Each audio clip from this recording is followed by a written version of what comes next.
morning and welcome back to my channel. My name is Laura. Today I am setting up my October composition Fauxbonichi journal. So I decided to write my directions down because every month I have to look it up and measure over and over again. So now I'm writing it down. What I mean is I make these journals here, and I put it in this this book that I made. So yeah, so now I have my August here, and then here is my September, right? So now I want to make my October one, and this is how it comes out. It comes out really nice. So I use this for everyday journaling, and I use a composition notebook to do my journaling in. So just to share a little bit, it's just me journaling every day. So I want to make my October one. So and each one of these come out, so it's just on an elastic.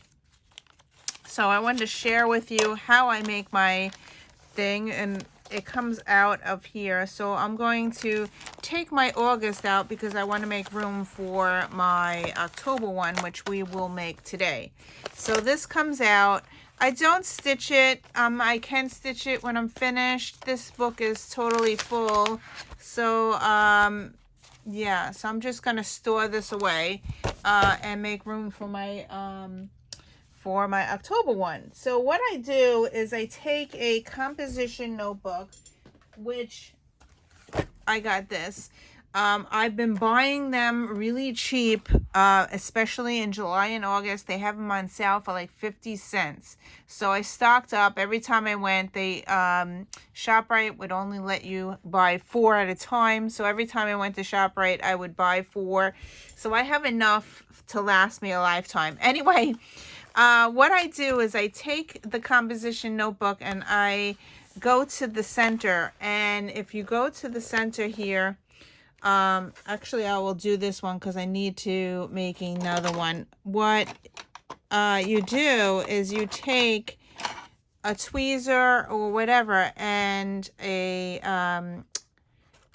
you just pull this out and just keep pulling all the strings out, right? So then I have all this out. So you go through the whole thing, and the whole thing comes out of the book, and I reuse the paper. And yeah, so I'm just going to pull this out until its end. I wasn't going to do this, but I figured this will be for my November. Just share how quick and easy it is. It doesn't take very long to pull all this out. And I'm just breaking the thread. And then after that, you just pull the whole thing out. So it should come out quickly. So here are my papers now. So yeah, why am I taking these out? Because I want to have different books for each month. So that's why I take it out, and I reuse this paper. So you can take the paper out and then you start counting. So here they just come right out. So in order to make a month, I need 32 pages, which I put 32 because sometimes I put a front and a back, and I'll do like a review of the month or something like that, or happenings page. So right here I counted 32 pages, and this will be my October. I already have it separated, and yeah. So that's just like that, and they're all separate, so you can take these pages out. They're all loose. So now what we are going to do now is do the cover for this, and I like to use Cocoa Daisy paper, which I just received my October, so I wanted to share that. So here is my October paper. I'm making a mess. This is what I have for October to work with. Double-sided paper from Cocoa Daisy. I ordered the 12 by 12, so I have all this double-sided paper. And if you flip it over, there's other sides here. So the first thing I do is I need to make my cover is a piece of paper that is 9 by 3/4, which is the height of this, 9 by 3/4. So I already have a piece here cut from my 12 by 12. I'm going to use this for the back. Now, because this is not going to wrap around my journal, as you can see on this side, I need extra to make it bigger. So I'll need another piece of paper to make the spine, and then I just use a fabric or something in between to sew it together. So let me measure this, because I do this every month. I'm like, why don't I just write this down? Because every month I gotta like look and see. So now this is September's. I'm just pulling this stuff out. So I need a piece of paper that is I would say 3.5. Okay, so I've been writing notes down here. 3.5 by 12. No, by 9 3/4. Because that's the height, 9 3/4. So I need an additional piece, 3.5. Anyway, so what you do, just putting this aside, I have my pages. This is my page, I'm putting that aside. Okay, so here is a piece that is 9 3/4 by 12, and I am going to score it at 7.5, because that's the width of this, right? So there you go, there's the width. So I'm going to score this piece of paper at 7.5, and I want to make the spine 7.5, which is here, and I do a half spine, so I'm going to go at 8. So there I have this, and I'm going to fold this. All right, so I have a 1/2 inch spine there, and then I take the papers and I put the papers in like this. So you notice I need more here to cover this part, right?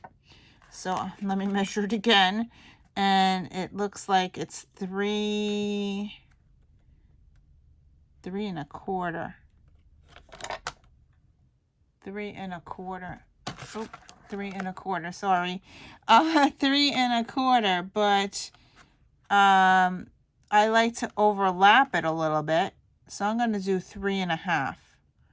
So I'm going to overlap it over here, and then I'm going to put some kind of fabric or something in between to combine it together. So I need another half, a 3.5 by 8, 9 3/4. This is 3.5 by 9 3/4, this piece, and I'm going to butt it up against this one to make the cover longer. And what I do is I take a scrap of fabric or ribbon. So this is ribbon that I had in my stash. I really like how this mesh looks. And I'm going to just butt this up against this, and then I'm going to sew this on to the cover. But I also like this fabric here that I had in my stash, like the clocks of time. I really like how that looks. This is one of my favorite fabrics. I'm almost out of it. I believe I got this at Joann Fabrics. And what I'm going to do is stitch down the side, down this side, and in the middle I want to put this little guy. This is from Cocoa Daisy. I'm going to stitch this on as well in the middle. So I thought this is really cute for October. Now in the inside, I want to make a belly band, because last month I really liked how that worked out. So here is a I think it's 2 inches. 2 inch by 9 3/4, which is the height. This is from Cocoa Daisy. We get this in one of the kits. and I'm going to do exactly what I did last month. Last month I stapled this on. I think I'm going to sew it on today. I'm going to sew it across and sew it across. And then I have the date, the calendar on there. And what I used this last month, let me grab last month and share what I was doing with it, because I really like the belly band. So here is my September, right? And in the middle, I made a belly band on the first page. And what I was storing in there was these embellishments and stickers. And it goes right underneath. And I have everything with me. So that was cool. And in the back, oh, and this side, I put the card here. And I made it like a pocket so I could put the journaling card in there. I'm going to probably do something like that again, because that worked out really well. And in the very back, I put another card. This one I stitched on the side and the bottom, so in an L shape. And then it makes a pocket, and I have all my stuff that I've been using for the month of October. So I've been watching Virgin River, so that's in there. I go to the gym, I put that in there.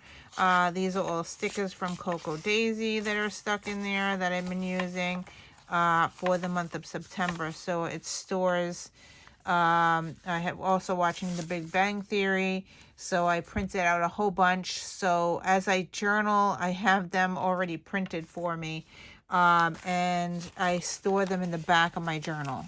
So that worked out really well. And as I'm journaling, so here's a page that I journaled.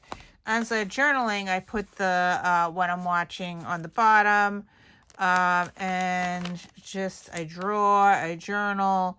I put pictures of my dogs. I write stories about my dogs in here. I do some pop-its, back to school, flip outs. This is when my kids went to Rutgers. So yeah, I got Rutgers fabric from Amazon, I believe. So I've been using it for, this is when they went back to school. So I made little tags and I journaled on the back of how I felt of them going back to school. And yeah, so that's just shoved in my September journal. So let me go back to October. I'm going to sew some stuff on and I'll be back to share what it looks like. Okay, so here's my cover. I left this little thing here open on the top so I could put like something in it. So that's pretty neat. So that's a scrap. I could put a tag in there or whatever. I also left this open at the top here so I could stick something in there. I like to have the date on the cover so I know what month it is. I also sewed some ribbon here that I had in my stash on the bottom for a decorative thing. And then on the inside here, I put the belly band and I sewed this on the top and the bottom so I could have my stickers. Just grab my stickers out of the box from the month here. These go in the back, but these rub-on things I could stick in the front here, which is cool. So there, it holds it really nicely and everything's together. And then the back cover, I still have to work on my pages, but on the back cover I stitched the side and the bottom like I did last month. Makes a pocket here. So I can stick my rest of my stickers here that I get. I get the journaling kit, and that is this, and that can stick here nicely. And this way I have all my October stuff together. I also made a tag here. This is the journaling prompts for October, and I need to have this in my book somewhere, but I'm going to shove it in here for now. And let's work on the pages now. What I do with the pages is I usually put washi tape. Let me grab my other one just to share. This is September. on the edge of the page, I glued 2 pages together so I can use any type of medium on the page, and if I write and stamp or whatever, it doesn't go bleed through to the next page. So that's how I do it. And so I'm going to do every page with that. And then after that, I number my pages. So I use the days of the week and the number. I usually use 1 page per day, which works out perfectly for me to journal. And yeah, so let's go. I'm going to do the washi tape. I'll do one on camera because it's kind of monotonous. So what I do is I just take the edge of the page. I'm just going to open one of these up. I get the washi tape subscription because I use them a lot. And I like everything to match. If I could open it. It's always hard to open. All right, so it has this plastic on top of it. I'm going to do 1 page and then off camera I'll do the rest. So just to share, I usually, let's just take the book out, put that aside. So here's the page, and I'm going to just put a strip of washi tape. This takes a little longer than, I can't find the end. It takes me a little while to get it started, but once you get it started, there, it's over here. Okay, so what you do is you just put a strip of washi tape, half of the page. So I'm going to do half of the page. I'm going to use a scissor to cut it. And then I'm going to wrap it around, grab another sheet, a page. So I'm gluing 2 pages together. It's not really glued, but this is how I do it. And then I just fold over to the other side, this here. And it holds 2 pages together. So this forms a pocket. So there's a pocket here and there's a pocket up on the top. I leave it loose so you can take a piece of cardboard and stick it in here, and then you can make a flatter surface if you wanted to stamp. So you put this in there, then you could stamp. It makes it hard. You could use watercolor, you could use paint, you can use whatever you want. And then when you're finished, you just take that piece of cardboard out. And it doesn't go to the next page. So that's what you can do. And I am going to round the corners after this. So you're going to take the corner rounder thing. This is a crocodile, and I just go on round the corner and round the corner here. Speaking of rounded corners, I want to take the cover and I'm going to round the corners as well on the half mark, so it makes a really nice cover thing. And I'm going to round this side as well, and then the top of this one. Okay, so now it's all rounded. I will go off camera to do more of my washi tape. Then you stick this in here, and then you take the cover that I made in January, I believe. This is January Cocoa Daisy. It fits 2 signatures in here, so it will fit 2 months. So I'm going to move my September forward because we are still working in September. So all you do is you take it off the string. Very easy. And you put it on the other string. All right, so that's that. And then you'll take the October and you stick the October on here. I don't normally write in my October until October, but sometimes I will put goals or things that I have to do for October in September while I'm working on it. Here's the center. So you just go to the center of the book and you just put it on the string. and then it just pops very nicely in there. So there you have 2 signatures. I have 2 months in there. And then, yeah, it works out really nice. I like having my stuff with me. So here's my journaling for July, September. And there's my stuff that I can use in my book. And in the back as well, I have my September stuff. And then in my October, I have my October stickers. And in the back, I have my October stuff here. So, yeah, I'm really liking this way of journaling. This is for my Fauxbonichi. And as I said, I take the pages out, or sometimes I just work on it as is, and really like this form of journaling. The only thing I have not figured out yet is how I'm going to store them at the end of the year. Hopefully I will find something to combine all of them together. I might have to make a really fat journal and do 2023. I haven't decided yet. But as I said, this is only 2 months. So that's that. Thank you for watching, and I will see you in another video. Bye.